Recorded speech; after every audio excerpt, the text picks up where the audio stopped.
आज का दिखेगा। ठीक है, आज थर्ड लेक्चर है ना केमिकल काइनेटिक्स का। सर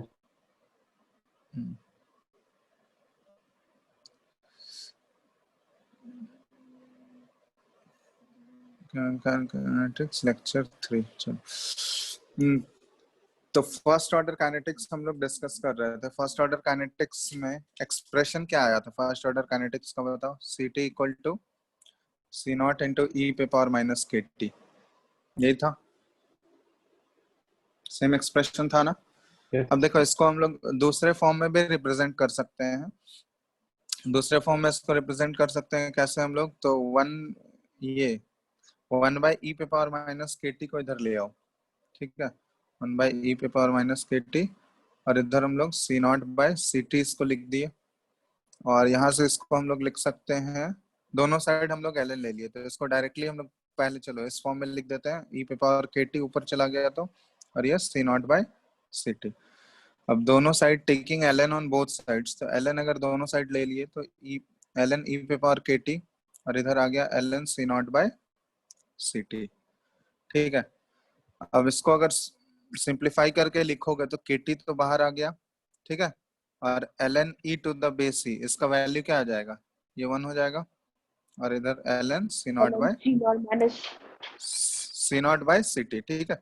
उसको उसी फॉर्म में रहने देते हैं। तो यहाँ से एक चीज हम लोग निकाल रहे हैं, यहाँ से k को हम लोग लिख सकते हैं, देखो k is equal to 1/t L N C not by C T, ठीक है। तो एक इस फॉर्म में भी हम लोग रिप्रेजेंट करते हैं, ये फर्स्ट ऑर्डर का रिप्रेजेंटेशन है, फर्स्ट ऑर्डर काइनेटिक्स। इसको अगर लॉग में कन्वर्ट करना है, क्योंकि ln है तो यहाँ पे बेस e होता है, ठीक है। अगर लॉग में कन्वर्ट करके हम लोग लिखें तो लॉग में कन्वर्ट करोगे तो 2.303 से मल्टीप्लाई करना होता है, तो 2.303 बाय, अब ये लॉग में आ जाएगा, ठीक है। लॉग में आ गया तो अब यहाँ पे बेस क्या है बताओ तो, 10 हो गया, ठीक है। जब लॉग लिखते हैं तो बेस यहाँ पे 10 है। ये दो फॉर्म होता है। इससे में एक बोलते हैं हम लोग इंटरवल फॉर्मूला होता है, ठीक है। Interval formula for first order kinetics. तो इंटरवल फॉर्मूला का मतलब क्या हुआ कि किसी दो टाइम इंटरवल में अगर तुमसे पूछा जाए, ठीक है, किसी दो टाइम इंटरवल में, यहाँ 0 से स्टार्ट नहीं करके किसी दो टाइम इंटरवल में पूछा जाएगा। तो दो टाइम इंटरवल का मतलब जैसे मान लो ए से जा रहा है प्रोडक्ट, ठीक है। तो इसके लिए हम लोग रेट लॉ कैसे डिराइव करते थे, ये आता था minus D A by D T. और फर्स्ट ऑर्डर काइनेटिक्स है तो इसके लिए हम लोग रेट लॉ एक्सप्रेशन के इंटू कंसेंट्रेशन ऑफ ए पे पावर 1, ठीक है। अब इसको इंटीग्रेट कर रहे हैं हम लोग, तो इंटीग्रेट कर रहे हैं माइनस डी ए बाई ए, यहाँ आ गया, और सॉरी माइनस को भी उसी साइड भेज दो, तो ये माइनस उधर चला जाएगा, तो ये क्या बन जाएगा, minus k into integration of ये डी टी, ठीक है। अब यहाँ पे हम लोग टाइम 0 से स्टार्ट नहीं करके किसी टाइम t1 से स्टार्ट कर रहे हैं। तो t1 से स्टार्ट कर रहे हैं तो इस समय कंसंट्रेशन मानते हैं कुछ c1 है, और ये टाइम t2, दो टाइम इंटरवल के बीच में हम लोग ले रहे हैं, तो इसका कंसंट्रेशन यहाँ पे कुछ c2 है। तो यहाँ इंटीग्रेट करोगे तो ये एक्सप्रेशन क्या आ जाएगा, देखो तो। इसको हम लोग सिंप्लीफाई करके ऐसे लिख सकते हैं, यहाँ पे आ जाएगा तुम्हारा 1/a का इंटीग्रेशन ln a आ जाएगा, है ना। ln a आ गया यहाँ पे, और इसमें लिमिट पुट करोगे c1 से c2, और यहाँ पे माइनस के और t2 माइनस t1 आ गया, ठीक है। तो इसको देखो हम लोग लिख सकते हैं, यहाँ लिमिट पुट करोगे तो यह आ जाएगा ln c2 by c1 equal to minus k into t2 minus t1, ठीक है। तो माइनस साइन को इधर ले आते हैं हम लोग, तो माइनस साइन को इधर ले आओगे तो ln का ये जो है इंटरचेंज हो जाएगा, ठीक है। c1 ऊपर चला जाएगा और c2 नीचे आ जाएगा। तो यहाँ से डायरेक्टली हम लिख रहे हैं k इज इक्वल टू क्या लिख सकते हैं हम लोग, 1/t2 माइनस t1, और यहाँ पे ln c1 बाय c2, ठीक है। तो इसी को हम लोग बोलते हैं इंटरवल फॉर्मूला। किसी दो इंटरवल के बीच में अगर तुमसे बोला जाए तो ये इंटरवल फॉर्मूला हम लोग यूज कर सकते हैं कि उसमें टाइम का डिफरेंस t2 माइनस t1 ले लोगे, और ln c1 बाय c2 है। c1 यहाँ पे कंसंट्रेशन एट टाइम t1 है, और c2 concentration at time t2, ठीक है। यही अगर जीरो से पुट करेंगे, अगर T1 का वैल्यू जीरो हो जाएगा, तो इसी में देखते थे हम लोग, T1 अगर जीरो पुट कर दोगे, जीरो से अगर स्टार्ट होगा, तो यहाँ पे किसी टाइम टी पे हम लोग लेते थे ना, तो किसी टाइम टी पे यही फॉर्मूला किस फॉर्म में कन्वर्ट हो जाता है, ln 1/t ln C0/ct, क्योंकि C0 हो गया कंसेंट्रेशन, इनिशियल कंसेंट्रेशन जो शुरुआत में लेते हैं हम लोग t इक्वल टू 0 पे। ठीक है, तो इसी से ये स्पेशल केस आ गया ये फॉर्मूला।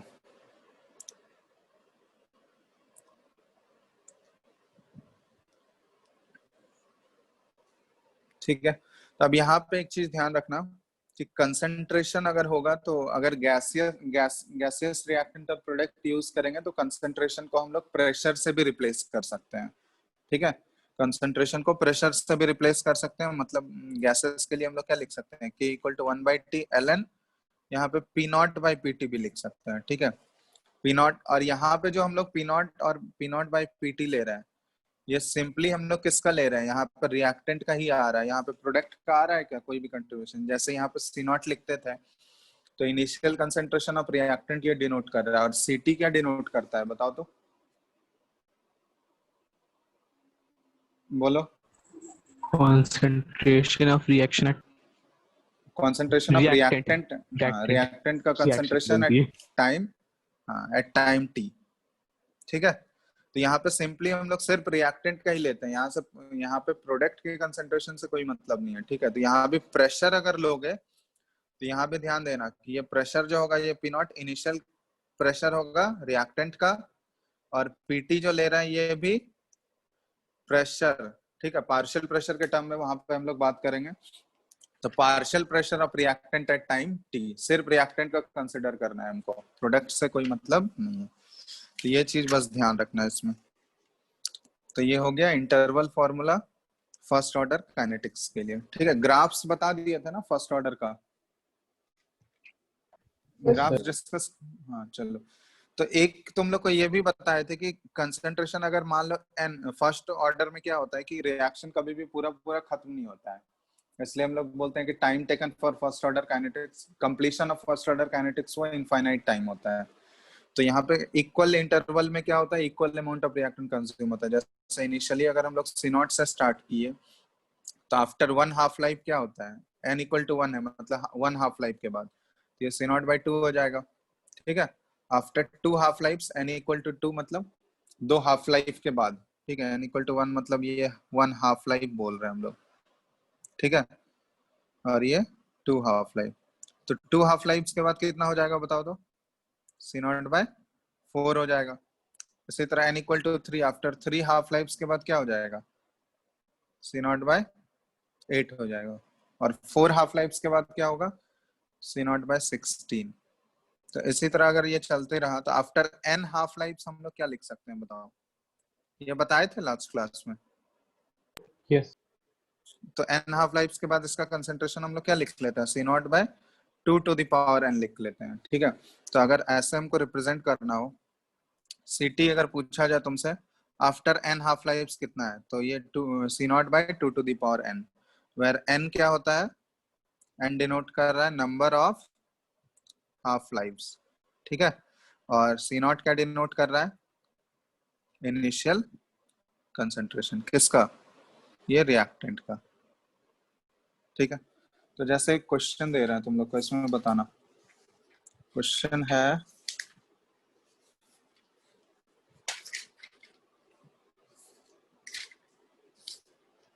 ठीक है,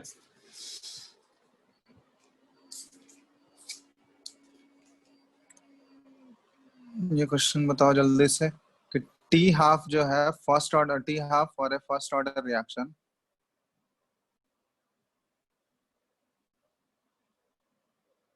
इज 60 मिनट्स। ठीक है, पूछा गया है व्हाट परसेंटेज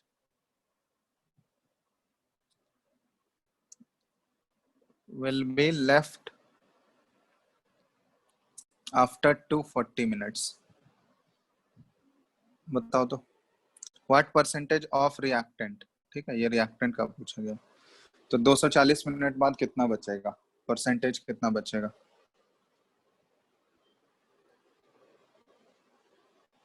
एक तो ये क्वेश्चन हो गया, क्वेश्चन नंबर 2 ये है 99% of A first order reaction was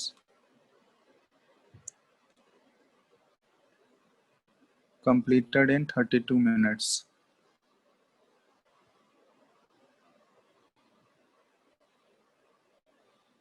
The time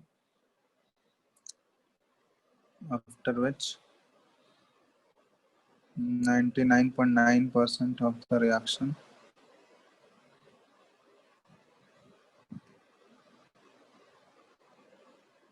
will complete is, इसमें 4 ऑप्शन दिया हुआ है. ऑप्शन ए,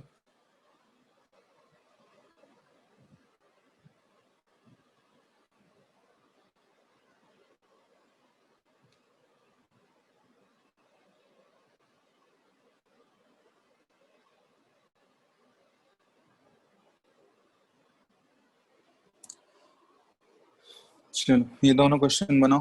फर्स्ट ऑर्डर से रिलेटेड है.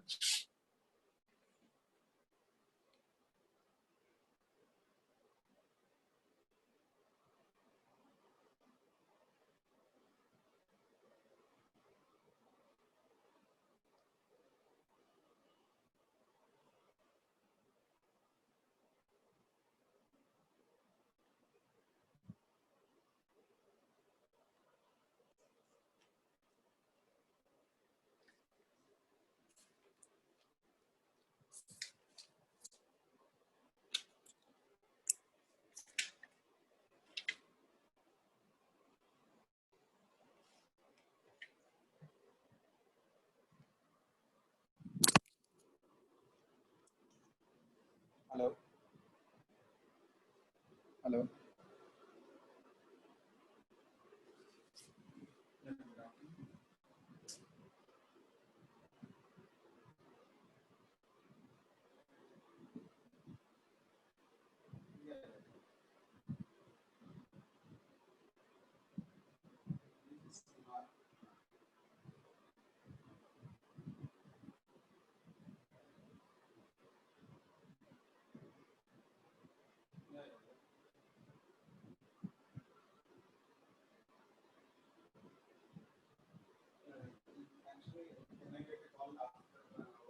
से पहले का 6.25%.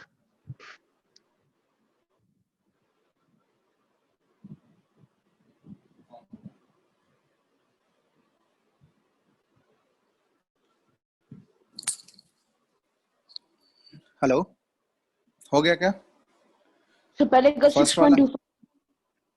हाँ फर्स्ट वाला 6.25. दूसरा दूसरा बना रहे हम. ठीक है बनाओ. दूसरे का ऑप्शन सी.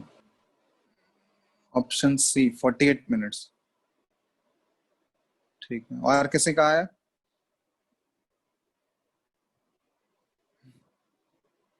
पहला वाला तो बन गया ना सबसे. ज्योत्सना बना फर्स्ट वाला.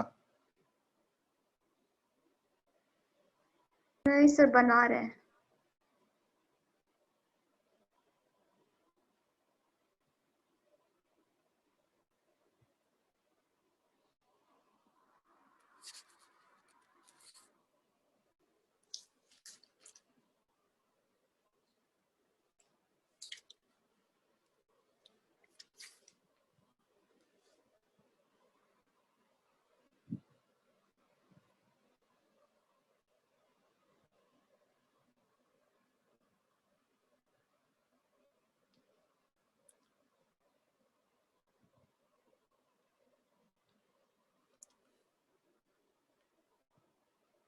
बताना है क्या फर्स्ट वाला? देखो तो बाकी सबसे सेकंड वाला हो गया. Aditya yes sir. दोनों हो गया. सर फर्स्ट वाला हुआ सर. फर्स्ट वाला हुआ. दूसरा बनाओ. देखो जिसको फर्स्ट वाला देख लो. ज्योत्सना क्या बोला गया है कि फर्स्ट ऑर्डर रिएक्शन का हाफ लाइफ दिया हुआ है 60 मिनट्स है. व्हाट परसेंटेज ऑफ द आएगा. हाँ क्या कोई कुछ बोल रहा है? बोलो। सी होगा। सेकंड वाले का सी। चलो Yes. ठीक है, 48 मिनट सही है। और किसी का आया? देखो फर्स्ट वाला हम बता दे रहे हैं। तो ये 240 मिनट्स के बाद पूछा गया है, तो 240 मिनट्स देख लो पहले कितने नंबर ऑफ हाफ लाइफ्स आते हैं, क्योंकि एक हाफ लाइफ 60 मिनट है। तो 240 बाय 60 करोगे तो नंबर ऑफ हाफ लाइफ्स कितना आ गया? 4। ठीक है, नंबर ऑफ हाफ लाइफ्स मतलब 4 हाफ लाइफ्स के बाद पूछा गया है तुमसे। तो अगर इनिशियली परसेंटेज में पूछा गया तो हम इनिशियली 100% से स्टार्ट कर रहे हैं। तो आफ्टर 1 हाफ लाइफ एन का वैल्यू 1, तो 1 हाफ लाइफ के बाद कितना बच जाएगा? 50%। 2 हाफ लाइफ के बाद कितना बचेगा? 50 का आधा 25। 3 हाफ लाइफ के बाद कितना बचेगा? 12.5%। और 4 हाफ लाइफ के बाद पूछा गया था, तो 12.5 का आधा कितना हो जाएगा? 6.25%। तो कितना परसेंट ऑफ रिएक्टेंट बचा हुआ होगा आफ्टर 4 हाफ लाइफ्स, मतलब 240 मिनट्स मतलब 4 हाफ लाइफ्स, तो कितना बचा हुआ है? 6.25%। यही हो गया आंसर। ठीक है, यस सर। दूसरा वाला हो गया। किसी को डाउट है? बाकी सबसे जो नहीं बन रहा है पूछ लो आप, जिससे नहीं बन रहा है तो नाम लेके। आदित्य बन गया तुमसे? Yes sir, 48 minutes. यहाँ पे करना क्या, कैसे किए हो, प्रोसेस बताओ। सर वो क्या है, फॉर्मूला में जो है मतलब कि x स्प्लिट कर लेंगे, जो ये कन्वर्ट हुआ तो ए नॉट को 100 स्प्लिट कर लेंगे और 80 जो मतलब कि नीचे आएगा उस फॉर्मूला में उसको 100 टाइम्स x कर लेंगे, आगे सबका वैल्यू निकाल लेंगे धीरे धीरे कि 0.144 पर मिनट है। एक फॉर्मूले से एक बार के का पहले एक पुट करके के का वैल्यू निकाल लोगे, उसके बाद दूसरे वाले में पुट कर दोगे।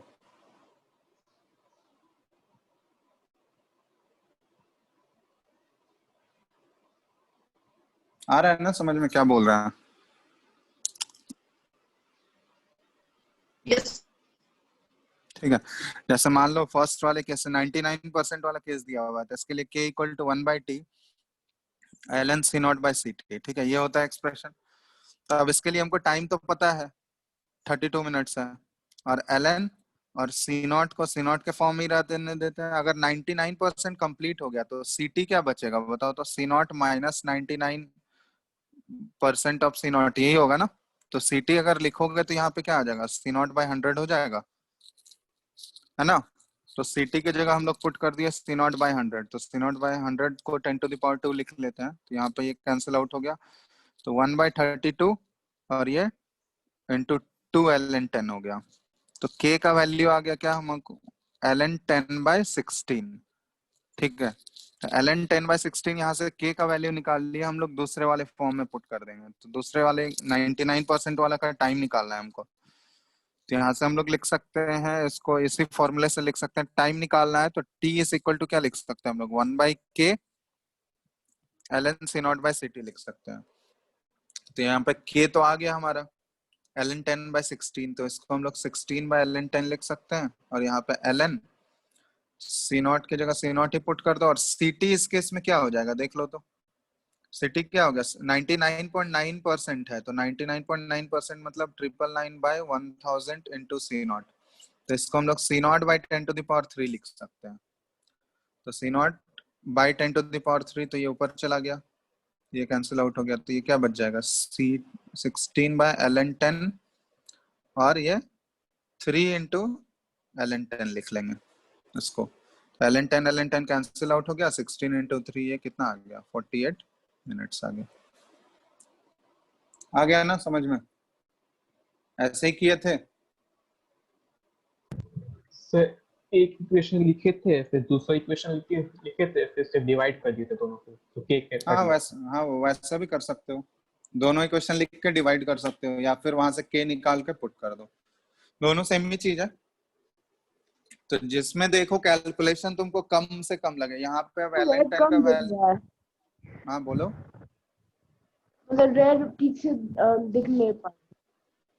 क्या नहीं दिख रहा है? रेड नहीं दिख रहा है? यस सर, रेड कलर ठीक से नहीं दिखता है ब्लैक बैकग्राउंड में। अच्छा चलो ठीक है, दूसरा कलर येलो तो दिखेगा ना। Yes sir. चलो ये लो। ठीक है ज्योत्सना, क्लियर है ना? Yes, sir. चलो तो ये हो गया फर्स्ट ऑर्डर काइनेटिक्स से रिलेटेड। और भी क्वेश्चंस तुम लोग प्रैक्टिस कर लेना, ठीक है? बुकलेट मिला है उससे क्वेश्चंस देखना, फर्स्ट ऑर्डर काइनेटिक्स से रिलेटेड जो भी होगा वो वहां पे कर लेना। नेक्स्ट हम मूव कर रहे हैं सेकंड ऑर्डर काइनेटिक्स में। सॉरी ये तो और डार्क, चलो व्हाइट से ही लिखते हैं। व्हाइट में दिक्कत नहीं है ना? नहीं सर। चलो तो सेकंड सर हम लोग व्हाइट मूव और कर रहे ब्लू हैं। ठीक रहता है। ठीक है सेकंड ऑर्डर काइनेटिक्स। तो सेकंड ऑर्डर काइनेटिक्स में एक्चुअली है क्या, देखो सेम है, वैसे ही सेम प्रोसेस हमको ऐसे ही करना है। ए से ये प्रोडक्ट में कन्वर्ट हो रहा है, रिएक्टेंट से प्रोडक्ट में। तो T इक्वल टू 0 पे इसका कंसंट्रेशन C0 एज्यूम करते हैं और ये 0 है। T इक्वल टू T पे ये कुछ C0 माइनस एक्स हो गया और यही किसके बराबर है, CT के बराबर है। और ये x फॉर्म होगा 1:1 का रेशियो। यहाँ पे हम लोग इंटीग्रेटेड रेट लॉ निकाल रहे हैं। तो इंटीग्रेटेड रेट लॉ निकालेंगे, इसके लिए क्या लिख सकते हैं, माइनस dA/dt।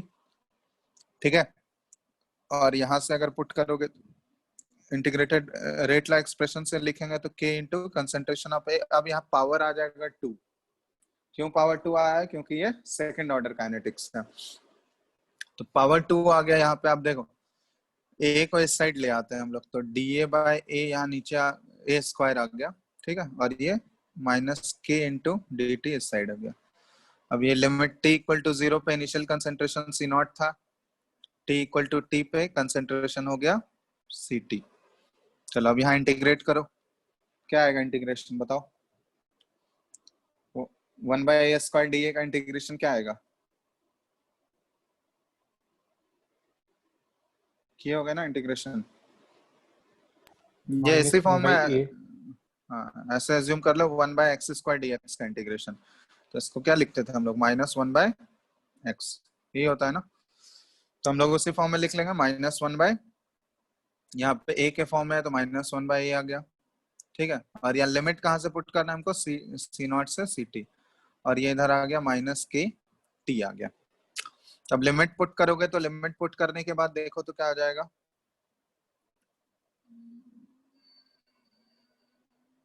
क्या आ जाएगा बोलो। लिमिट पुट करने के बाद आ जाएगा ये 1/C0 पहले आ गया, ठीक है, क्योंकि माइनस साइन है आ गया। और यहाँ पे -1/CT आ जाएगा और इक्वल टू -KT, ठीक है। तो अब यहाँ पे हम लोग सिंप्लीफाई करके लिख सकते हैं कि 1/CT is equal to 1/C0 plus KT। तो देखो ये आ गया एक्सप्रेशन हमारा सेकंड ऑर्डर काइनेटिक्स के लिए, 1/CT equal to 1/C0 plus KT। यहाँ पे CT क्या डिनोट कर रहा है, concentration of reactant eight time t, C0 initial concentration, T कोई टाइम t पे, और K हो गया रेट कांस्टेंट।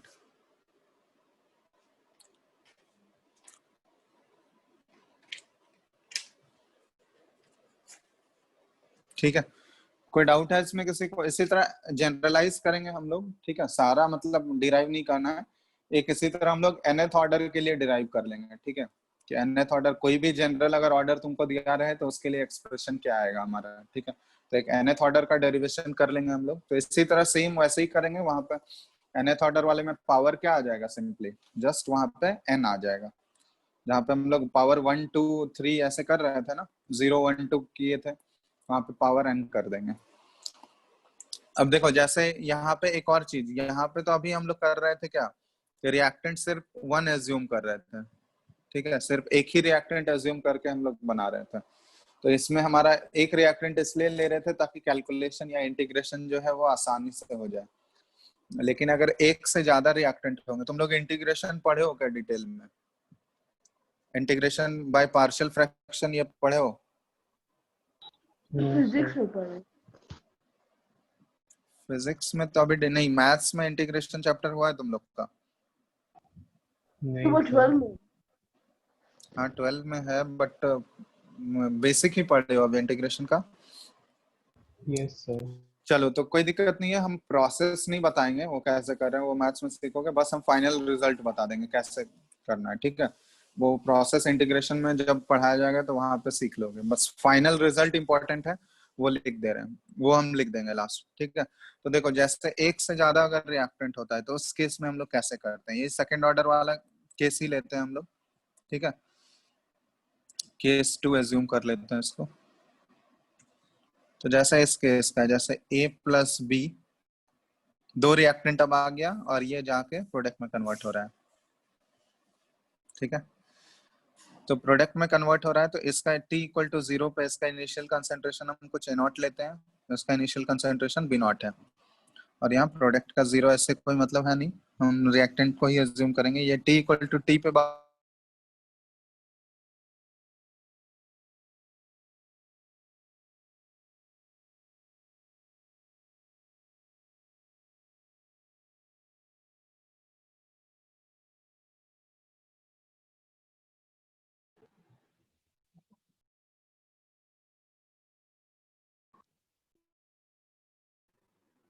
सर आवाज नहीं आ रहा। Hello, Yes, sir. तो आपका आवाज आना रुक गया था।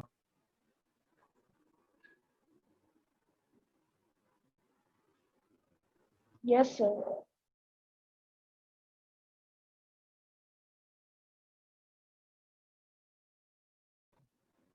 सर स्क्रीन शेयरिंग में नहीं हो रहा है सर।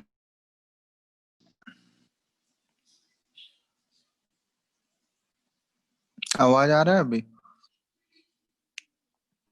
Yes sir. चलो ठीक है, एक मिनट रुको, स्क्रीन दिख रहा है क्या? Yes sir. स्क्रीन विजिबल है ना? Yes sir. ठीक है, अब देखना, तो ये हम पुट कर रहे थे, देखो t इक्वल टू t पे इसका कंसेंट्रेशन कुछ A0 माइनस x हो गया, ये कंसेंट्रेशन हो गया कुछ B0 माइनस x। ठीक है, अब इसको इंटीग्रेट करना है हमको, तो यहाँ पे अगर रेट ऑफ रिएक्शन हम लोग क्या लिख सकते हैं, रेट ला एक्सप्रेशन से आ जाएगा k इंटू, ठीक है, कंसेंट्रेशन ऑफ A।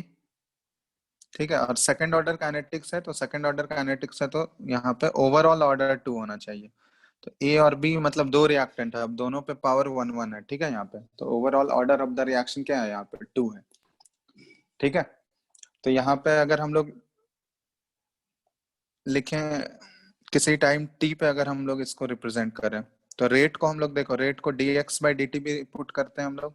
ठीक है, ये हम लोग प्रीवियस क्लास में देखे थे, रेट को dx बाई dt के फॉर्म में भी रिप्रेजेंट कर सकते हैं, equal to k into concentration of A लिखना है किसी टाइम t पे, तो concentration of A at time t क्या है, इसको 80 एज्यूम करो, तो ये क्या है A0 माइनस x है, और इस पे पावर क्या आ जाएगा, पावर 1 हो गया।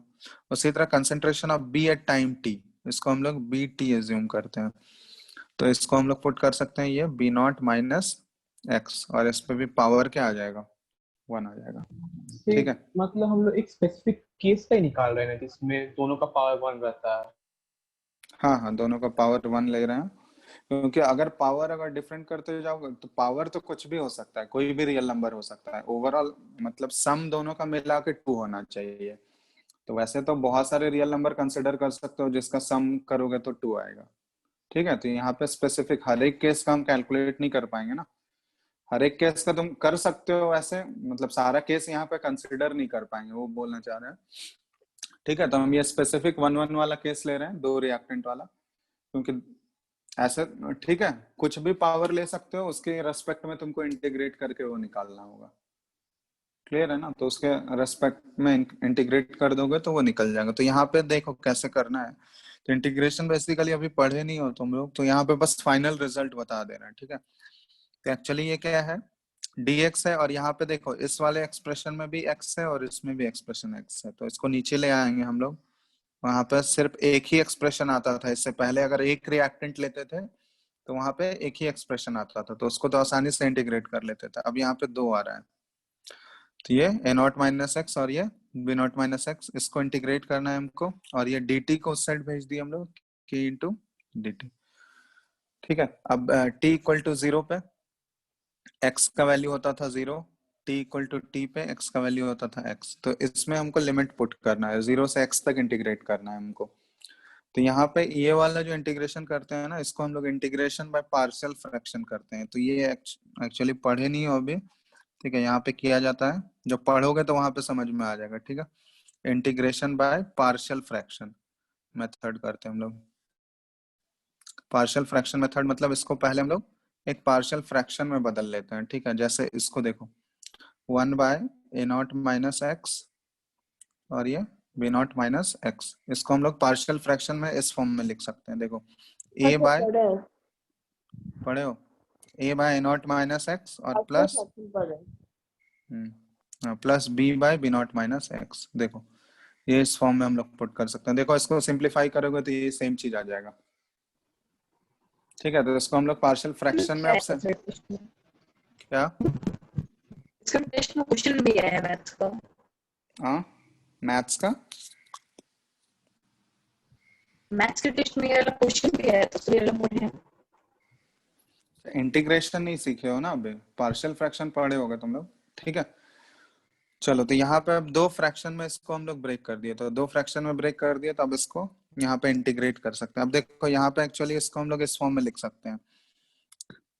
यहाँ पे कोफिशिएंट्स हम लोग कंपेयर करते हैं, तो कोफिशिएंट यहाँ पे न्यूमरेटर का कोफिशिएंट लोगे तो यह आ जाएगा a into B not minus X और plus b into A not minus X equal to 1, क्योंकि यहाँ पे वो न्यूमरेटर ऊपर 1 है, तो इसको इक्वेट कर दिया 1 से। अब यहाँ पे a और b का हमको वैल्यू निकालना रहता है, a और b का value in terms of a not and b not निकालेंगे।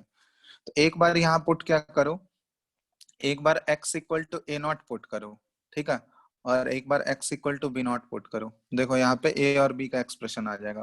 तो x equal to a not अगर पुट करोगे तो ये वाला टर्म 0 हो जाएगा, है ना। तो यहाँ से a क्या आ गया, a इज इक्वल टू आ जाएगा 1 by B not minus A naught आ जाएगा, x equal to a not put करने पे। और x equal to B naught अगर पुट करोगे तो x equal to B not put करोगे तो ये वाला टर्म 0 हो जाएगा। तो यहाँ से b का एक्सप्रेशन क्या आ जाएगा, b is equal to 1 by A not minus B not, ठीक है। तो यहाँ पे a और b का एक्सप्रेशन ऐसे निकालते हैं हम लोग in terms of A not and B not, और वहां पे सब्सटीट्यूट कर दोगे। तो a के जगह पे हम लोग पुट कर देंगे 1 by B not minus A not, और b के जगह पे पुट कर देंगे 1 by A not minus B not. तो इसको इंटीग्रेट ऐसे कर सकते हैं हम लोग, इंटीग्रेशन में डायरेक्ट पुट कर दो, ये 0 से x और ये आ गया 1 बाय a की जगह पे हम लोग पुट कर दिए B not minus A not, और नीचे क्या था, नीचे तो ये ए नॉट माइनस एक्स था ही, तो ए नॉट माइनस एक्स और प्लस, इसको सेपरेटली हम लोग इंटीग्रेट कर सकते हैं, प्लस 1 बाय b के जगह पे क्या पुट कर देंगे हम लोग, 1 by A not minus B not, और ये इधर बी नॉट माइनस एक्स, तो ये पहले से है। अब इसको इंटीग्रेट करना, और इधर तो k इंटू टी का इंटीग्रेशन के टी आएगा, dx छूट ठीक है। गया। तो हाँ यहाँ पे dx आ जाएगा, dx दोनों में आ जाएगा, ठीक है। तो इसको इंटीग्रेट करना है, तो ये इंटीग्रेशन तुम लोग वहां पे पढ़ोगे, इंटीग्रेशन प्रोसेस जब बताया जाएगा, तो हम फाइनल रिजल्ट बस बता रहे हैं। तो फाइनल रिजल्ट इसमें क्या आ जाता है, के टी इज इक्वल टू आ जाता है, ठीक है, ये रिजल्ट याद रखना है। तो K T is equal to आ जाता है 1 by B not minus A naught L N B not minus X, simplify करके इसको लिखा हुआ है B not minus X by A not, और नीचे है A not minus X by B not, ठीक है। तो ये रिजल्ट आता है। तो ये रिजल्ट कब आ रहा है, हम लोग सेकेंड ऑर्डर काइनेटिक्स का डेरिवेशन कर रहे हैं। सेकेंड ऑर्डर काइनेटिक्स में जब दो रिएक्टेंट होगा, ठीक है, और दोनों रिएक्टेंट पे पावर क्या होना चाहिए, 1 का पावर होना चाहिए, तो उस केस में ये रिजल्ट आता है। समझ में आ रहा है ना, कब हम लोग ले रहे हैं स्पेसिफिक केस। तो जैसे जैसे रिएक्टेंट का नंबर बढ़ाते जाओगे, ठीक है, तो रिएक्टेंट का नंबर जैसे मान लो थर्ड ऑर्डर के लिए डेरिवेशन कर रहे हैं, तो वहां पे अगर 3 रिएक्टेंट होगा तो उस केस में इंटीग्रेशन मुश्किल होते जाएगा, ठीक है। तो इसलिए उतना ज्यादा केस कंसिडर नहीं किया जाता है, बस सेकंड ऑर्डर का ये केस, इसको स्पेसिफिकली हम लोग यूज करेंगे, एक स्यूडो फर्स्ट ऑर्डर काइनेटिक्स होता है, उसको एक्सप्लेन करने के लिए, ठीक है। तो पहले ये ध्यान रखना, इसका एक्सप्रेशन ये किसके लिए एक्सप्रेशन है बताओ तो? सेकंड ऑर्डर काइनेटिक्स के लिए है, इन्वॉल्विंग टू रिएक्टेंट्स। ठीक है, दो रिएक्टेंट, क्योंकि वन रिएक्टेंट वाला केस तो हम लोग देख ही चुके थे ऊपर में। पहला जो डेरिवेशन किए थे इन्वॉल्विंग वन रिएक्टेंट था, यहाँ पे सेकंड ऑर्डर काइनेटिक्स का डेरिवेशन है इन्वॉल्विंग टू रिएक्टेंट्स। ठीक है, और दोनों के रेस्पेक्ट में ऑर्डर 1-1 है, क्योंकि ऑर्डर अगर चेंज कर दोगे तो उसके रेस्पेक्ट में हमको इंटीग्रेशन भी डिफरेंट हो जाएगा। ठीक है, तो ये ध्यान रखना। तो ये एक्सप्रेशन आ गया। अब यहाँ पे देखो, इसमें हम लोग दो केस बनाते हैं। ठीक है, एक आता है केस 1। केस 1 क्या ले आता है कि if B is taken in excess, B is taken in excess। ठीक है, B का कंसेंट्रेशन मतलब बहुत ही ज्यादा A के रेस्पेक्ट में। ठीक है, यहाँ A और B दो रिएक्टेंट है, तो A के रेस्पेक्ट में B का कंसेंट्रेशन जो है बहुत एक्सेस में ले लिया हम लोग। तो यहाँ पे हम लोग एजम्पशन क्या ले सकते हैं बताओ तो? अगर B बहुत ज्यादा एक्सेस में है तो हम लोग B0 माइनस A0 को नियरली किसके इक्वल मान सकते हैं? B0 के इक्वल मान सकते हैं? बोलो, अप्रोक्सीमेशन ले सकते हैं या नहीं? क्योंकि B अगर A के रेस्पेक्ट में बहुत ही लार्ज होगा तो उसमें A सब्ट्रैक्ट भी करोगे तो कोई फर्क पड़ेगा क्या? उतना ज्यादा फर्क नहीं पड़ेगा, वो नियरली हम लोग B के इक्वल ही लिख सकते हैं, B0 के इक्वल। और दूसरा अप्रोक्सीमेशन हम लोग ये ले सकते हैं कि B0 माइनस एक्स, ये नियरली किसके इक्वल मान सकते हैं हम लोग? B0 के इक्वल। आ रहा है समझ में क्या अप्रोक्सीमेशन ले रहा है? यस। कि B जो है बहुत ही लार्ज है, तो उसमें अगर एक्स अमाउंट कम भी हो रहा होगा तो उससे कोई फर्क तो पड़ेगा नहीं ज्यादा। समझ में आ रहा है ना? जैसे एक बाल्टी पानी से 1 ड्रॉप तुम पानी निकाल ही लोगे तो कोई फर्क पड़ेगा क्या? तो वैसा ही केस है ऑलमोस्ट। बहुत ही एक्सेस में उसका कंसंट्रेशन हम लोग ले लेते हैं तो उसमें थोड़ा बहुत उसके कंसंट्रेशन में चेंज आ रहा होगा तो उससे कोई फर्क नहीं पड़ेगा, वो ऑलमोस्ट कांस्टेंट होगा। ठीक है, तो यहाँ पे ये अप्रोक्सीमेशन हम लोग उस एक्सप्रेशन में पुट करते हैं। तो पुट करोगे तो क्या आएगा? एक्सप्रेशन किस फॉर्म में ट्रांसफॉर्म हो जाएगा देखो तो? KT equal to B0 minus A0 की जगह हम लोग पुट कर सकते हैं 1/B0 पुट कर दिए, और ln, और B0 माइनस x की जगह क्या पुट कर दिए हम लोग? B0 पुट कर दिए, और यहाँ पे A0 पहले से है, और नीचे क्या आ जाएगा? A0 minus x। तो ये A0 माइनस x के फॉर्म में ही रहने दो, इसमें तो कोई अप्रोक्सीमेशन नहीं है, और इनटू ये B0 है ना? अब देखो यहाँ B0 कैंसिल आउट हो गया, क्या बच गया? KT equal to 1/B0 ln A0 minus x। ठीक है, अब B0 को उस साइड भेज दो, क्योंकि ये B0 भी तो कांस्टेंट ही रहेगा, कोई कांस्टेंट नंबर ही होगा, तो ये K से अगर मल्टीप्लाई हो जाए होगा तो 1/B0 जीरो नहीं होगा। 1/B0 B0 कैसे जीरो एक्सेस होगा? होगा तो 1/B0 जीरो नहीं होगा। नहीं, एक्सेस मतलब फाइनाइट नंबर ही ले रहे हैं हम, इनफाइनाइट थोड़ी ले रहे हैं। इन्फिनिटी थोड़ी ना कंसिडर कर रहे हैं हम लोग, इनफाइनाइट वैल्यू थोड़ी ना बोल रहे हैं कि इनफाइनाइट ले रहे हैं हम लोग। एक्सेस का मतलब क्या हुआ कि ए के रेस्पेक्ट में बहुत ही लार्ज ले रहे हैं। समझ में आ रहा है? हेलो, यहाँ कंपैरिजन है, जैसे एक ए का जितना क्वांटिटी ले रहे हैं उसके रेस्पेक्ट में हम लोग बी का क्वांटिटी लार्ज ले रहे हैं। जैसे ए मान लो हम लोग ए का कंसेंट्रेशन ले ले 1 ml और बी का कंसेंट्रेशन 1000 ml ले लें, वैसा कंपैरिजन है। क्लियर है ना? जैसे ए का वॉल्यूम ले ले हम लोग, ए वॉल्यूम जो है वो 1 ml कंसिडर कर लें और बी का वॉल्यूम जो है 1000 ml कंसिडर कर लें, तो 1000 ml के रेस्पेक्ट में ए का जो वॉल्यूम होगा 1 ml वो तो नेग्लेक्ट कर सकते हैं ना हम लोग। ठीक है, तो वो कंपैरिजन यहाँ पे लिया जा रहा है। तो यहाँ पे देखो B0 को हम लोग उस साइड भेज दिए, तो ये K B0 ये कांस्टेंट हो गया, और इनटू T तो रहेगा ही ये। ठीक है, और यहाँ पे क्या बच गया? ln A0 minus x। ठीक है, अब देखो तो K B0 इसको कोई कांस्टेंट हम लोग K डैश से रिप्लेस करते हैं, K B0 को हम लोग K डैश से रिप्लेस कर देते हैं, तो K डैश इक्वल टू हम लोग लिख सकते हैं इसको 1/T और ln A0 माइनस x। ठीक है, वेयर K डैश को क्या लिख सकते हैं हम लोग? K dash is equal to K B0। तो अब देखो तो ये जस्ट बिल्कुल किसकी तरह हो गया एक्सप्रेशन, बिल्कुल फर्स्ट ऑर्डर काइनेटिक्स से ये मैच कर रहा है क्या? देखो ये k dash is equal to हम लोग लिख सकते हैं 1/t ln a not by a not minus X को at भी लिख सकते हैं हम लोग। तो देखो बिल्कुल फर्स्ट ऑर्डर काइनेटिक्स में ऐसा ही एक्सप्रेशन आता था। बोलो हाँ या नहीं। ठीक है, तो अगर यहाँ पे हम लोग वही चीज प्रूव करना चाह रहे हैं तो इस टाइप के रिएक्शन को हम लोग बोलते हैं स्यूडो फर्स्ट ऑर्डर काइनेटिक्स। ठीक है, स्यूडो फर्स्ट ऑर्डर मतलब ये फॉल्स फर्स्ट ऑर्डर है, स्यूडो मतलब फॉल्स होता है। तो एक्चुअली यहाँ पे दो रिएक्टेंट हैं, ठीक है, लेकिन एक रिएक्टेंट का कंसेंट्रेशन इतना ज्यादा कर देते हैं हम लोग, ठीक है, इतना ज्यादा एक्सेस में एज्यूम कर लेते हैं उसको कि उसके कंसेंट्रेशन में चेंज होने से भी रिएक्शन पे कोई भी फर्क या रिएक्शन के रेट पे कोई भी फर्क नहीं पड़ रहा है। ठीक है, तो वहां सिर्फ और सिर्फ रिएक्शन का रेट किस पे डिपेंड करेगा, ए के कंसेंट्रेशन पे डिपेंड करेगा। जैसे इसका रेट ला एक्सप्रेशन अगर हम लोग लिखें तो यहाँ पे रेट ला एक्सप्रेशन तो शुरुआत में आएगा रेट इज इक्वल टू, दो रिएक्टेंट है ना यहाँ पे, तो इनिशियली तो rate is equal to concentration of A पे पावर 1 और बी पे पावर 1 है, बट बी का कंसेंट्रेशन जो है ये एक्सेस में है। तो एक्सेस में अगर है ये तो यहाँ पे हम लोग इसको कांस्टेंट एज्यूम कर सकते हैं, बहुत ही एक्सेस में है तो इसका कंसेंट्रेशन बिल्कुल कांस्टेंट एज्यूम कर सकते हैं। तो यहाँ पे सिर्फ और सिर्फ ये किस पे डिपेंड कर रहा होगा, के इंटू, यहाँ पे तो पहले के कांस्टेंट था, बी भी कांस्टेंट हो गया, तो के इंटू बी, तो इसको रिप्लेस कर दिए हम लोग के डैश से, तो अब कंसेंट्रेशन ए, ठीक है, वेयर के डैश इज इक्वल टू के इंटू कंसेंट्रेशन ऑफ बी। तो अब देखो एक्चुअली यहाँ पे इनिशियली दो रिएक्टेंट था, बट एक रिएक्टेंट एक्सेस में प्रेजेंट होने की वजह से उसमें जो कंसेंट्रेशन में चेंज आएगा उसको ऑलमोस्ट हम लोग, उससे कोई फर्क नहीं पड़ रहा है रिएक्शन के रेट पे, क्योंकि उसको ऑलमोस्ट हम लोग कांस्टेंट अज्यूम कर ले रहे हैं।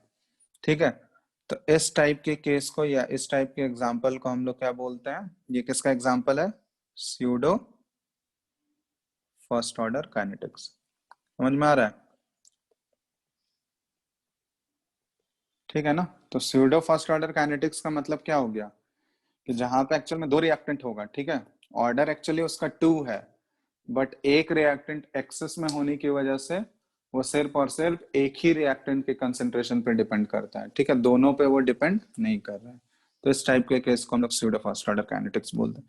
इसका example mainly pseudo first order का देखोगे, जैसे तुम लोग एस्टेरिफिकेशन रिएक्शन पढ़े होगे क्लास 10th में, पढ़े हो ना? तो एस्टेरिफिकेशन जैसे मन, हाँ, CH3C डबल बॉन्ड हो C2H5, ये एथाइल इथेनोएट है, एस्टर बोलते हैं इसको। तो इसका जब हाइड्रोलिसिस करते हैं, ये वाला रिएक्शन पढ़े होगे, हाइड्रोलिसिस ऑफ एस्टर, ये एसिडिक मीडियम में होता है H+ के प्रेजेंस में, तो ये क्या प्रोडक्ट दे देगा, CH3COH, वापस से एसिड प्लस अल्कोहल दे देगा, ठीक है, C2H5OH।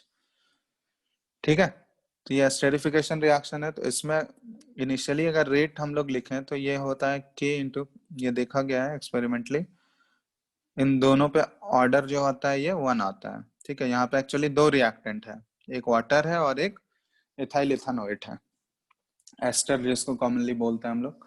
तो यहाँ पे भी वही ये स्यूडो फर्स्ट ऑर्डर काइनेटिक्स वाला एग्जांपल है। इसमें क्या है कि H2O जो है यहाँ एक्ट एज अ सॉल्वेंट, ये सॉल्वेंट की तरह काम करता है। तो अगर ये सॉल्वेंट की तरह काम करेगा तो इसका कंसेंट्रेशन जो है with respect two ethyl ethanoate या एस्टर के रेस्पेक्ट में बहुत ही ज्यादा होगा। ठीक है, तो यहाँ पे वाटर का कंसेंट्रेशन जो है ये ऑलमोस्ट हम लोग कांस्टेंट एज्यूम कर सकते हैं। ठीक है, तो यहाँ पे हम लोग ऐसा लिख सकते हैं इसको, K इंटू K के साथ कंसेंट्रेशन ऑफ H2O भी क्या मान सकते हैं हम लोग, कांस्टेंट मान सकते हैं। तो ये दोनों अगर कांस्टेंट हो गया तो अब सिर्फ और सिर्फ ये किस पे डिपेंड करेगा, रेट ऑफ रिएक्शन जो है वो सिर्फ इसी के कंसेंट्रेशन पे डिपेंड करेगा, एस्टर वाले कंसेंट्रेशन पे, और इसको हम लोग रिप्लेस कर दिए K डैश से। ठीक है, और ये CH3, तो ये हो गया एग्जांपल किसका, pseudo first order kinetics, where K dash is equal to K into concentration of H2O। ठीक है, तो ये एक एग्जांपल है स्यूडो फर्स्ट ऑर्डर। और भी होता है, जैसे केन सुगर का इन्वर्जन हम लोग करते हैं, केन सुगर का हाइड्रोलिसिस जब करते हैं तो केन सुगर का फॉर्मूला क्या होता है, C12H22O11। ठीक है, तो उसका जब हाइड्रोलिसिस करोगे तो वो दो प्रोडक्ट देता है, एक ग्लूकोज और एक फ्रुक्टोज। ठीक है, तो वो भी स्यूडो फर्स्ट ऑर्डर, वहां भी वाटर जो है सॉल्वेंट, वाटर के प्रेजेंस में ही होता है, हाइड्रोलिसिस कर रहे हैं तो तो वाटर भी वहां सॉल्वेंट की तरह एक्ट कर रहा है, तो वहां भी वो स्यूडो फर्स्ट ऑर्डर काइनेटिक्स का एग्जांपल हो गया। तो बात समझ में आया कि नहीं? ये जस्ट एक टर्म आता है यहाँ पे, स्यूडो फर्स्ट ऑर्डर काइनेटिक्स, या फिर स्यूडो यूनिमोलिकुलर रिएक्शन भी बोलते हैं। यूनिमोलिकुलर मतलब एक मॉलिक्यूल इन्वॉल्व हो रहा है, ठीक है। स्यूडो एक्चुअल में 2 मॉलिक्यूल थे वहां पे, बट एक मॉलिक्यूल का कंसंट्रेशन कांस्टेंट हो गया, तो उसके कंसंट्रेशन में चेंज होने से रिएक्शन के रेट पे कोई फर्क नहीं पड़ रहा है, तो इसलिए स्यूडो यूनिमोलिकुलर हो जाएगा। एक ही मॉलिक्यूल के कंसंट्रेशन पे ये डिपेंड करेगा, ठीक है। कोई डाउट इसमें किसी को? बताओ। तो एक्चुअली ये देखो, स्यूडो फर्स्ट ऑर्डर काइनेटिक्स जो है ना, ये सेकंड ऑर्डर का ही स्पेशल केस है। सेकंड ऑर्डर में जहां पे हम लोग 2 रिएक्टेंट लिए थे, उसी का जस्ट ये स्पेशल केस बना है। क्लियर है ना? सेकंड ऑर्डर काइनेटिक्स का ही ये स्पेशल केस है, कोई अलग से नहीं है कुछ। तो इसको हम लोग एज्यूम कर सकते हैं कि सेकंड ऑर्डर काइनेटिक्स में अगर 2 रिएक्टेंट लेंगे हम लोग, तो वहां पे एक रिएक्टेंट को अगर कांस्टेंट कर दोगे तो वो किसकी तरह बिहेव करने लगेगा? एक फर्स्ट ऑर्डर काइनेटिक्स की तरह बिहेव करेगा, ठीक है। इसलिए हम लोग उसको बोल देते हैं स्यूडो फर्स्ट ऑर्डर काइनेटिक्स, ठीक है। कोई डाउट है इसमें किसी को? बताओ, बोलो। आवाज आ रहा है ना सबको? Yes sir. डाउट है किसी को? आदित्य बोलो, ज्योत्सना। No sir. चलो, तो ये हो गया सेकेंड ऑर्डर काइनेटिक्स। तो अब हम जनरलाइज करके एक nth ऑर्डर के लिए डेरिवेशन कर देते हैं, ठीक है। nth ऑर्डर के लिए क्या आता है डेरिवेशन, तो जनरलाइज करके वो सारे ऑर्डर के लिए वैलिड होगा, ठीक है। तो nth ऑर्डर रिएक्शन, ठीक है। तो nth ऑर्डर रिएक्शन के लिए अगर हम लोग करेंगे, एक ही रिएक्टेंट लेके कर रहे हैं, क्योंकि एक से ज्यादा रिएक्टेंट लोगे तो वो बहुत ज्यादा हाईली कॉम्प्लेक्स हो जाएगा, ठीक है।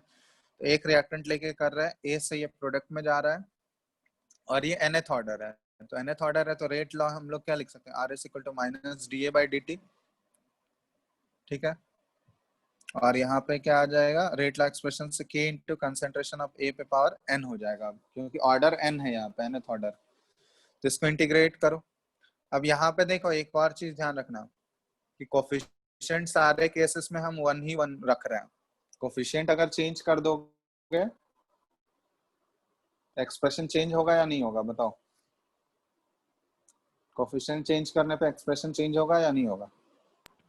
कोएफिशिएंट से डिवाइड करना होगा। हाँ, क्योंकि कोफिशिएंट अगर हम लोग चेंज कर देंगे तो यहाँ पे रेट लिखने में ही तो कोफिशिएंट से डिवाइड करना पड़ता है ना, ये तो किए हम लोग पहले भी। तो इसलिए यहाँ पे 1 कोफिशिएंट लेके अज्यूम कर रहे हैं। यहाँ पे ध्यान देना, अगर कोफिशिएंट चेंज हो जाएगा तो उसके अकॉर्डिंग सॉरी एक्सप्रेशन भी चेंज करना होगा, ठीक है। तो उसके अकॉर्डिंग इंटीग्रेट कर देंगे, उसमें कोई फर्क नहीं पड़ेगा, वो कांस्टेंट ही आएगा। चलो अब यहाँ देखो, इसको हम लोग इंटीग्रेट कर रहे हैं, तो माइनस साइन को उस साइड भेज दो और a to the power n को इधर ले आते हैं।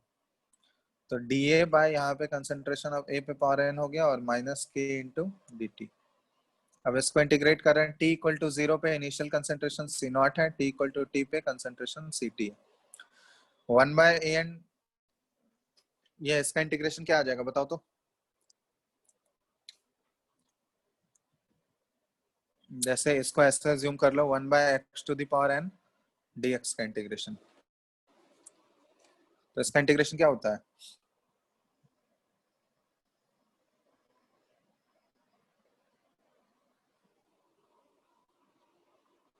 ये तो पढ़े होगे ना इंटीग्रेशन, बोलो। ऐसे लिख सकते हैं हम लोग इसको, x to the power minus n plus 1 और नीचे माइनस n प्लस 1, यही होता है ना? यस। Yes, sir. ठीक है। तो बस यही यहाँ पे हमको a के टर्म में पुट करना है। तो a के टर्म में क्या आ जाएगा? a पे पावर माइनस n प्लस 1 और नीचे माइनस n प्लस 1। और इसमें लिमिट देखो, लिमिट हमको पुट करना है C0 से Ct, ठीक है। और यहाँ पे देखो, ये आ जाएगा माइनस k इंटू टी।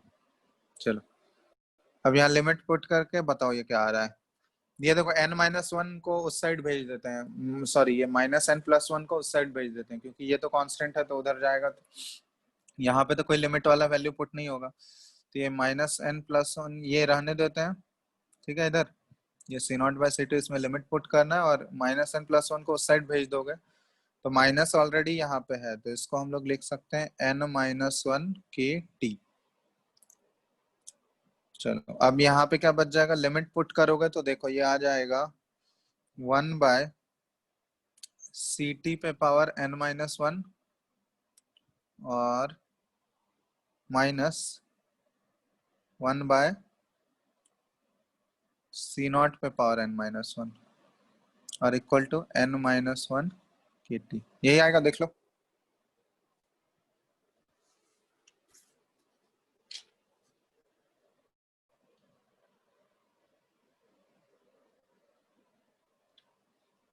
तो इसको हम लोग सिंप्लीफाई करके ऐसे लिख सकते हैं 1/CT और इस पे ओवरऑल पावर हम लोग n-1 लेते हैं, क्योंकि 1 पे पावर n-1 वो 1 ही रहेगा, और C0 को उस साइड भेज दिए, तो ये हो गया तुम्हारा 1/C0 और इस पे पावर आ जाएगा n-1 plus n-1 into k into t।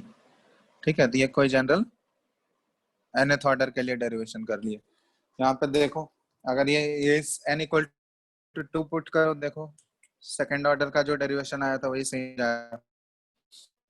n equal to 2 put करके देखोगे तो ये क्या आ जाएगा 1/CT और ये 2 - 1 1/C0 और प्लस n-1 KT। देखो ये आ गया, सेकंड ऑर्डर काइनेटिक्स में यही डेरिवेशन आया था कि नहीं, 1/CT equal to 1/C0 plus KT आया था ना। Yes sir. तो वही है, ये nth ऑर्डर के लिए डिराइव कर लिए। अब कोई भी ऑर्डर के लिए तुमसे पूछा जाएगा थर्ड ऑर्डर फोर्थ ऑर्डर, तो बस n का वैल्यू वहां पे रिप्लेस कर देना। बस ध्यान देना कि वहां पे कोफिशिएंट चेंज नहीं होना चाहिए, कोफिशिएंट 1:1 का ही है, क्योंकि वो अगर चेंज होगा तो एक्सप्रेशन में भी यहाँ पे चेंज आ जाएगा।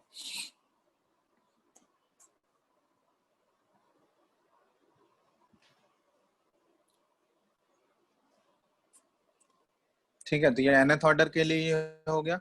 अब यहाँ पे एक और तुम लोग डेरिवेशन करो तो हाफ लाइफ पीरियड निकालो nth ऑर्डर का। ठीक है, half life period for nth order reaction, ये कैलकुलेट करके बताओ तो। अब हाफ लाइफ पीरियड निकालना है तो हाफ लाइफ पीरियड में क्या हो जाएगा, CT का वैल्यू बस C0/2 पुट कर देना है और एक्सप्रेशन बताओ क्या आ जाएगा हाफ लाइफ का। बस CT के जगह C0/2 पुट करना है और उसको सिंप्लीफाई करके बताओ T हाफ का वैल्यू क्या आ रहा है।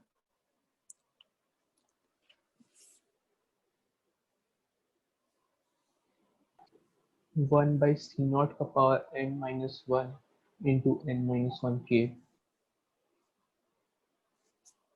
चलो इसको देखो सिंप्लीफाई करके हम लिख रहे हैं, ठीक है, तुम लोग मैच कर लेना। ये आ जाएगा 2 to the power n-1 -1 और नीचे है C0 पे power n-1 into n-1 into K। ये आ रहा है देखो। Yes sir. ठीक है, तो यही आ जाएगा। बस CT के जगह पे क्या पुट कर दो, C0/2 पुट कर दो, वो ऊपर वाला एक्सप्रेशन में CT के जगह C0/2 पुट कर दो, उसको सिंप्लीफाई करो, यही आ जाएगा। तो ये हाफ लाइफ पीरियड हो गया nth ऑर्डर रिएक्शन के लिए। ठीक है, nth ऑर्डर रिएक्शन के लिए तो यहाँ पे एक रिलेशन हम लोग निकाल सकते हैं, ये हम लोग देख सकते हैं कि T हाफ जो है ये डायरेक्टली प्रोपोर्शनल टू क्या हो गया, इनिशियल कंसंट्रेशन से कैसे रिलेटेड है, तो इनिशियल कंसंट्रेशन पे पावर n-1 यहाँ पे हम लोग लिख सकते हैं। अब जैसे देखो यहाँ पे जैसे हम लोग देखे थे T इक्वल टू 0 ऑर्डर के लिए अगर n का वैल्यू 0 पुट करोगे, n का वैल्यू 0 पुट करो तो T हाफ क्या आ जाएगा, T half is directly proportional to C0 पे पावर -1 होगा, तो डायरेक्टली वो ऊपर जाएगा तो C0 ही आ गया। और हम लोग ये देख भी चुके थे 0 ऑर्डर के लिए T हाफ क्या आता है, C0/2 के आता है ना। तो यहाँ पे बताए भी थे उस लास्ट क्लास में 2 कि का पावर n टी हाफ जो है क्या सर 2 का पावर n होता है सर फर्स्ट ऑर्डर 2 के पे लिए। नहीं फर्स्ट ऑर्डर नहीं, ये जीरो ऑर्डर के लिए बात कर रहे हैं हम लोग। ठीक है सर। तो जीरो ऑर्डर के लिए n इक्वल टू 0 है, तो जीरो ऑर्डर के लिए क्या होता है सी नॉट बाई 2 के होता है ना। तो यहाँ पे देख सकते हैं हम लोग कि टी हाफ जो है ये डायरेक्टली प्रोपोर्शनल किसके है, इनिशियल कंसेंट्रेशन के डायरेक्टली प्रोपोर्शनल है। यही देखो n इक्वल टू 1 में अगर हम लोग बात करें फर्स्ट ऑर्डर के लिए, तो फर्स्ट ऑर्डर के लिए ये बताए थे कि टी हाफ जो है उसके इनिशियल कंसेंट्रेशन ऑफ रिएक्टेंट पे डिपेंड करता है क्या। टी हाफ फर्स्ट ऑर्डर के लिए क्या आता है ln2 बाई के, ये आता है ना। Non Yes, defined. तो sir. इसमें देखो हाँ, तो यहाँ पे ln2 बाई के आएगा, मतलब क्या बोल सकते हैं कि ये तो इनिशियल कंसेंट्रेशन वाला टर्म आ ही नहीं रहा है कहीं पे। तो इनिशियल कंसेंट्रेशन ऑफ रिएक्टेंट कुछ भी हो, टी हाफ जो है उस पर इंडिपेंडेंट होगा। यहाँ पे हम लोग देख भी सकते हैं कि टी हाफ अगर n इक्वल टू 1 पुट करोगे तो n इक्वल टू 1 पुट करोगे तो क्या आ जाएगा 1 माइनस 1, तो ये 0 हो जाएगा। तो सी नॉट पे पावर 0 मतलब क्या हुआ, सर 0/0 आ जाएगा। 0/0 कहाँ से होगा, सी नॉट पे पावर 0 हो गया ना, तो ये तो 1 हो जाएगा। सर नहीं, Okay. n-1 into k।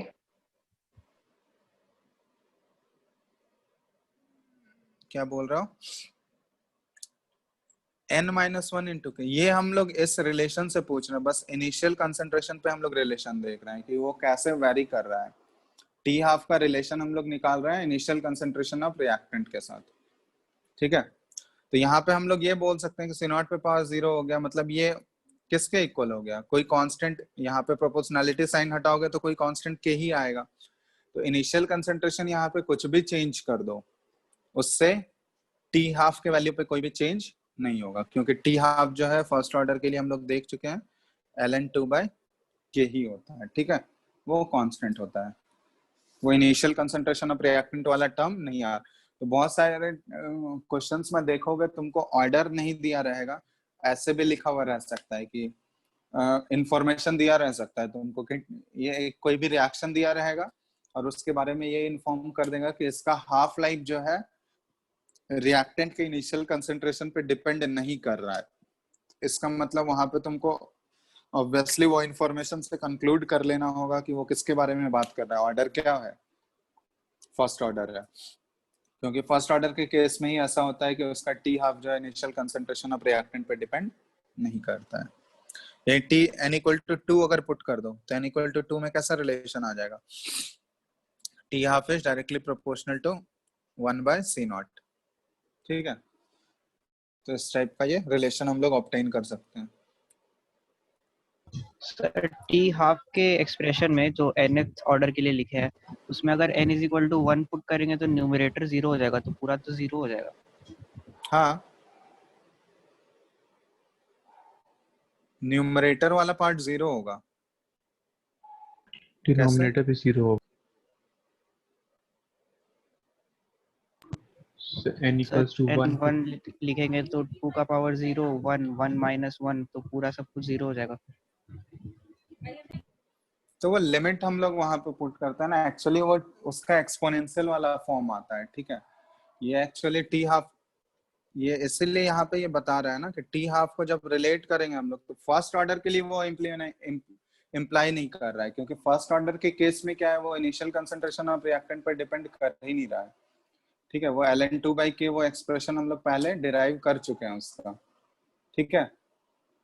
तो ये बस ध्यान रखना कि ये इंफॉर्मेशन, ये हम लोग टी हाफ के इंफॉर्मेशन से भी order of the reaction predict किया जा सकता है। जैसे आगे हम लोग देखेंगे कौन कौन से तरीके आते हैं ये ऑर्डर ऑफ रिएक्शन को प्रेडिक्ट करने के लिए, तो उसमें एक टी हाफ वाला भी होता है कि जैसे तुमसे अगर बोल दिया कि टी हाफ जो है वो डायरेक्टली प्रोपोर्शनल है इनिशियल कंसेंट्रेशन ऑफ रिएक्टेंट के, तो वहां पे हम लोग क्या बोल सकते हैं कि T half directly proportional to initial concentration of reactant कब होता है, जब वो जीरो ऑर्डर रिएक्शन होगा, ये हम लोग देख चुके हैं।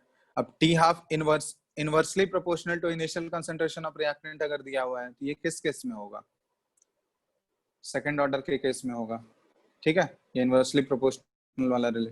अब अगर ये ऐसे दे दिया कि T half is independent of the initial concentration of reactant, तो independent of the initial concentration of reactant कब होगा? जब ऑर्डर क्या होगा? फर्स्ट ऑर्डर होगा। ठीक है, तो ये ध्यान रखना। ये सारे मेथड्स होते हैं, और भी बाकी सारे मेथड्स बताएंगे कैसे ऑर्डर प्रेडिक्ट किया जा सकता है। तो क्वेश्चन में तुमको ऑर्डर डायरेक्टली गिवन भी दिया रह सकता है डायरेक्टली, या फिर इनडायरेक्टली तुमको निकालने के लिए ये सारा इंफॉर्मेशन देगा। ठीक है, एक तुम लोग को ये भी बताए थे कि के का यूनिट देख के भी हम लोग ऑर्डर प्रेडिक्ट कर सकते हैं, बताए थे ना? क्योंकि हर एक केस में के का यूनिट अगर चेंज होगा तो वो ऑर्डर पे डिपेंड करता है। यूनिट ऑफ के ऐसे बताए थे ना कि कंसंट्रेशन पे पावर क्या होता है? 1 - n और टाइम इनवर्स होता है। 1 - n था या n-1 था? 1 - n। कंसंट्रेशन पे पावर यही था सर। ठीक है, चलो। तो इससे हम लोग क्या कर सकते हैं? ऑर्डर ऑफ द रिएक्शन इससे भी हम लोग निकाल सकते हैं कि के का वैल्यू अगर दे दिया है, यूनिट के साथ दे दिया है, तो वहां भी ऑर्डर हम लोग प्रेडिक्ट कर सकते हैं।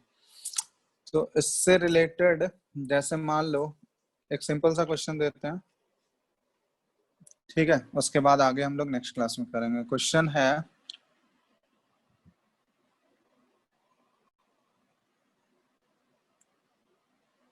कि find out order of the reaction under following condition। ठीक है, under following conditions। तो ये अभी देख ही चुके हम लोग, जस्ट बता दो। ये ध्यान रखना, पहला केस दिया हुआ है कि when T half is halved, T half of the reaction is halved as the C naught, मतलब ये इनिशियल कंसंट्रेशन ऑफ रिएक्टेंट ले रहे हैं। ठीक है, तो C naught of initial concentration को अगर डबल किया जा रहा है तो T हाफ हाफ हो जा रहा है, तो कौन सा ऑर्डर होगा?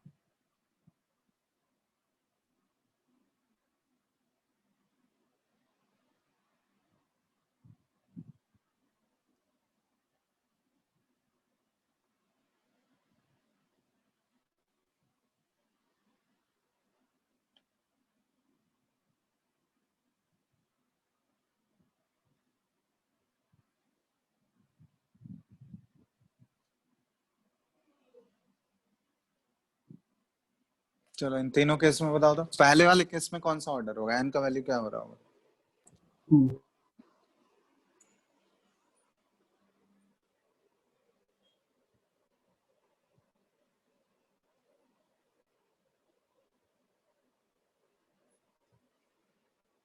क्या हो गया n का वैल्यू? क्या बोला जा रहा है कि C naught अगर डबल किया जा रहा है तो T हाफ जो है, ये C naught initial concentration of reactant है। ठीक है, ये तो C naught डबल हो रहा है तो T हाफ हाफ हो जा रहा है। किस केस में ऐसा रिलेशन आता है? कौन से ऑर्डर में होगा बताओ? Second order. हाँ, सेकंड ऑर्डर। यहाँ पे इनवर्सली रिलेशन वाला, तो n = 2 हो जाएगा। सेकंड केस में बताओ।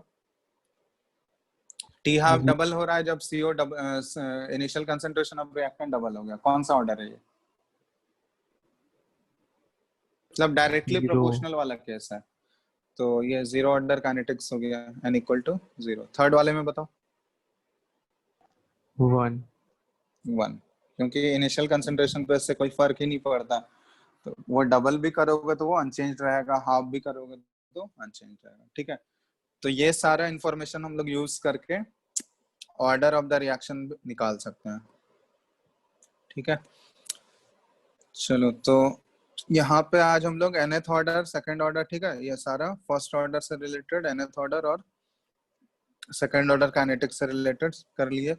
इससे रिलेटेड देखना क्वेश्चंस तुम लोग प्रैक्टिस करना बुकलेट से। ठीक है, फर्स्ट ऑर्डर, सेकंड ऑर्डर और nth ऑर्डर से रिलेटेड जो भी क्वेश्चन होगा वो क्वेश्चन प्रैक्टिस करना।